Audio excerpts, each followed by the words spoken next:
चलिए मेरा भाई, आज कुछ हम लोग बेहतरीन टॉपिक से मिलने जा रहे हैं, इसको ध्यान रखेंगे हम लोग। कह रहा है कि सम इम्पोर्टेंट रिजल्ट, यानी कुछ महत्वपूर्ण परिणाम के बारे में देखेंगे।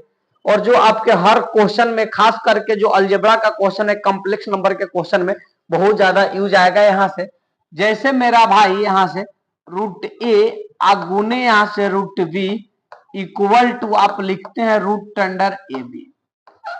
रूट ए गुने root b equal to root under a b कब लिखते हैं? यहां से a greater than equal to 0 होना चाहिए, आप b greater than equal to 0 होना चाहिए। इसका मतलब है कि a and b both are positive, both are positive, both are positive. a and b both are positive, दोनों क्या होना चाहिए? धनात्मक होना चाहिए। जैसे मेरा भाई, जैसे यहां से देखिएगा -2 गुने रूट अंडर यहाँ से माइनस यहाँ से 3, इसको कोई लिख दे इस तरह, तो यहाँ से रूट अंडर -2 गुने यहाँ से -3 इक्वल टू रूट अंडर यहाँ से 6। ये हमारा रॉन्ग हो जाएगा, ये गलत हो जाएगा, यहाँ से कभी नहीं होगा।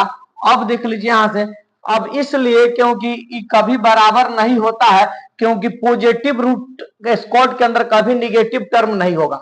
अगर निगेटिव टर्म आ जाता तो आयोटा लेकर बाहर निकलता, ये हमारा निगेटिव दे दिया है। तो इसको सोल्व करने का एक ही तरीका है कि कोई भी स्क्वायर रूट के अंदर अगर निगेटिव होता है तो आयोटा लेकर बाहर निकलेगा। तो इसको हम लोग लिख सकते हैं यहाँ से 2 गुने -1, 1 मिनट डायरेक्ट आप लिख भी सकते हैं 3 गुने -1। अब स्क्वायर रूट के अंदर नेगेटिव टर्म आता है तो इसको हम लोग आयोटा स्क्वायर बोलते हैं। आयोटा स्क्वायर का वैल्यू कितना होगा? -1 होगा। तो इसको हम लोग लिख सकते हैं -1 के जगह पर आयोटा स्क्वायर, इसको 3 के जगह पर यहाँ से आयोटा स्क्वायर। अब यहाँ से √2 आयोटा मिलेगा, यहाँ से √3 आयोटा। अब देखिए था ए और बी दोनों पॉजिटिव हो गया, और आयोटा में आयोटा से गुना करेंगे तो आयोटा स्क्वायर हो जाएगा। अब इसको गुना कर सकते हैं 2 × 6, यहाँ से आयोटा स्क्वायर का वैल्यू यहाँ से -1 हो जाएगा, तो यहाँ से √6। ये आंसर हमारा गलत है, और यहाँ से ये गलत आंसर हो गया, और यहाँ से कभी गलती नहीं करेंगे। और यहाँ से इस जो हमारा आंसर हो गया ये ट्रू हो गया, यानी सत हो गया। तो इस तरह के जब क्वेश्चन आपको आ जाए तो आप ध्यान रखिएगा कि रूट ए गुने रूट बी तब लिखेंगे तो रूट अंडर ए बी दोनों क्या होना चाहिए? हमारा पॉजिटिव होना चाहिए।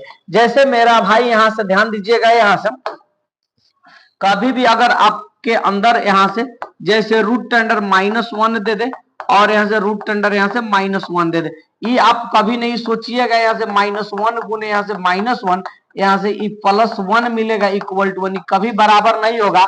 क्योंकि आप जानते हैं यहाँ से कभी बराबर नहीं होगा, क्योंकि इसका वैल्यू आयोटा स्क्वायर, आप देख लीजिए यहाँ से, तो आयोटा इसका भी वैल्यू आयोटा, गुना करेंगे तो आयोटा स्क्वायर, आयोटा स्क्वायर का वैल्यू किसके बराबर हो जाएगा? -1 के बराबर। ये हमारा सत हो गया, ये हमारा गलत हो गया, ये हमारा सही हो गया। तो कभी भी पॉजिटिव रूट के अंदर अगर निगेटिव टर्म आएगा तो आप ध्यान दीजिएगा आयोटा लेकर बाहर निकलेंगे, क्योंकि इसके अंदर आयोटा को हम लोग, इसको हम लोग इमेजिनरी पार्ट बोलते हैं, यहाँ से इमेजिनरी पार्ट।